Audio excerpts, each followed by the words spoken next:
हम आज पढ़े लिखे तो बहुत हो गए, लेकिन दलितों और पिछड़ों से फर्क, नफरत और उन पर अत्याचार आज भी नहीं रोक पाए।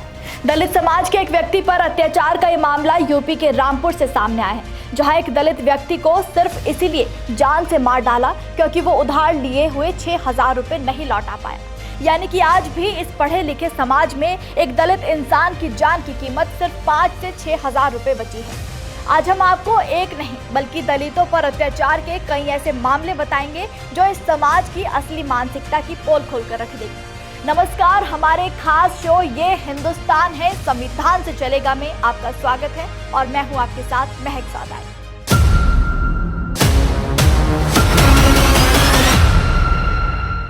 ये मामला यूपी के रामपुर के कोतवाली टांडा क्षेत्र के कुंडेश्वरी का है, जहां पैसों के लेन देन में दलित मजदूर के साथ ऐसी घिनौनी हरकत की गई जो आप सोच भी नहीं सकते। तस्वीर में दिख रहे इस व्यक्ति का नाम प्रेमपाल है और ये एक दलित समाज से आने वाले मजदूर थे। इनका गुनाह सिर्फ इतना सा था कि इन्होंने कभी मजबूरी में किसी व्यक्ति से 6,000 रुपए उधार लिए थे, लेकिन निर्धारित समय पर ना चुका पाने की कीमत इन्हें अपनी जान देकर चुकानी पड़ी। प्रेमपाल के भाई ने पुलिस को बताया कि कुछ दबंग प्रेमपाल के घर पहुंचे और उसे जबरदस्ती मोटरसाइकिल पर बैठाकर अपने साथ ले गए। मोटरसाइकिल पर लेने आए इमरान और उसका भतीजा प्रेमपाल को ट्रैक्टर चलाने के बहाने से लेकर गए और रास्ते में 6,000 रुपए को लेकर प्रेमपाल के साथ मारपीट शुरू कर दी गई। मजदूर प्रेमपाल को पेड़ से बांधकर इतना मारा पीटा गया कि आखिर में उसने दम तोड़ दिया। मारने के बाद प्रेमपाल को दबंगों ने लहूलुहान हालत में सड़क किनारे झाड़ियों में फेंक दिया, जिसके बाद लोगों की सूचना पर पुलिस पहुंची और अपराधी इमरान व उसके भतीजे की गिरफ्तारी की गई। इस पूरे मामले पर पुलिस ने क्या कुछ कहा वो भी आप सुन लीजिए। प्रेमपाल के साथ मारपीट की गई थी जिसको गंभीर चोटें आई हैं। इस सूचना के आधार पर तत्काल थाना टांडा पर अभियोग पंजीकृत कर लिया गया था और जो विक्टिम था उसको इलाज के लिए हॉस्पिटल भेजा गया था, जहाँ से उसको फर्दर इलाज के लिए सफदरजंग दिल्ली रेफ़र कर दिया गया था। इलाज के दौरान प्रेमपाल की कल शाम को मृत्यु हो गई है। पूरी घटनाओं को सुसंगत धाराओं में तरमीम कर दिया गया है। जो दोषी इमरान और उसका भतीजा है उन दोनों की गिरफ्तारी कर ली गई है। इमरान और उसके भतीजे के कब्जे से मोटरसाइकिल, घटना में प्रयुक्त जो रॉड थी और पेचकस आदि वस्तुएं बरामद कर ली गई हैं। विस्तृत पूछताछ की गई है।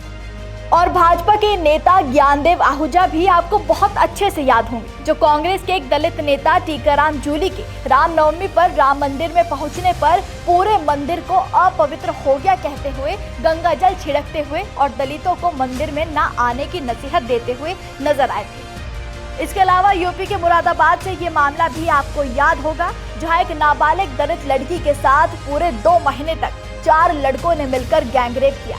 खाना मांगने पर उसे बीफ खिलाया गया और दरिंदगी की हद देखी। दरिंदों ने रेप के साथ साथ लड़की के हाथ पर लिखे ओम को भी तेजाब डालकर मिटाने की कोशिश की। इसके बाद यूपी से एक मामला आया, जहां पर मेरठ में एक दलित समाज की बारात पर दबंगों ने लाठी डंडों से हमला कर दिया था। दूल्हे समेत बारातियों को बेरहमी से पीटा गया, जिससे दूल्हे के भाई का सिर तक फट गया था।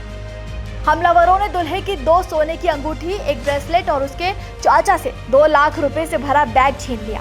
इस हमले में 4 लोग गंभीर रूप से घायल हो गए थे और पीड़ितों ने बताया कि ठाकुर बिरादरी के दबंगों ने बारातियों पर यह कहकर हमला किया कि गांव में सिर्फ ठाकुरों के घर ही डीजे बजेगा। इसके अलावा गांव में ना कोई घोड़ी पर बैठेगा और ना ही कोई डीजे बजाएगा। और जब बारात ने इसका विरोध किया तो हमला कर दिया गया।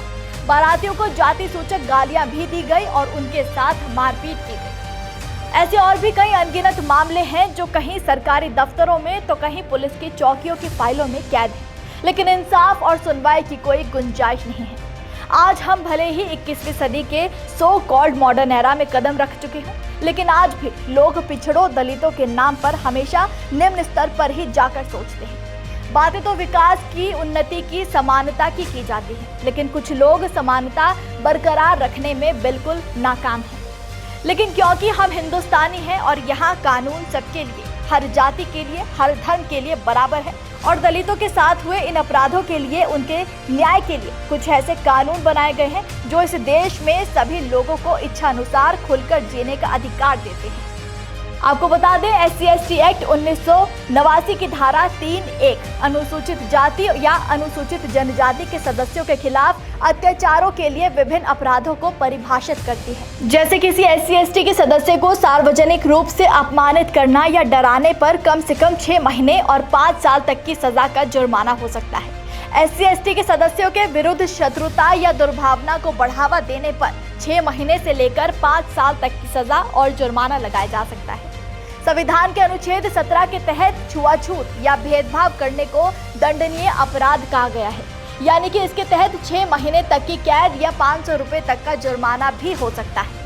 SC/ST एक्ट के सेक्शन 3 के मुताबिक कोई SC/ST समाज की महिला को जानबूझकर छूता है, ये जानते हुए भी कि वो अनुसूचित जाति या अनुसूचित जनजाति से संबंधित है और इसके तहत 3 साल से लेकर आजीवन कारावास तक की सजा का वो पात्र हो सकता है।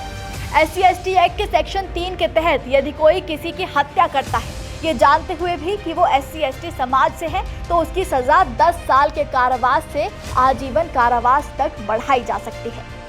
गरीब, दलित, पिछड़ा वर्ग, जाति, ये कुछ ऐसे शब्द हैं जो देश के सभी राजनेताओं के लिए सबसे ज्यादा जरूरी है।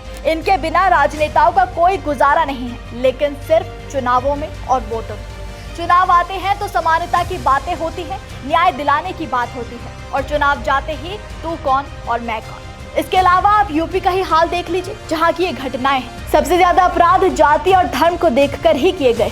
बाबा साहेब अम्बेडकर ने भी दलितों के लिए अपने पूरे जीवन का बलिदान दिया और इस देश में समानता की एक क्रांति लेकर आए और हमें समझाया कि एक व्यक्ति किसी भी धर्म जाति से बढ़कर सबसे पहले एक इंसान है और इंसानियत से बड़ा कोई धर्म नहीं।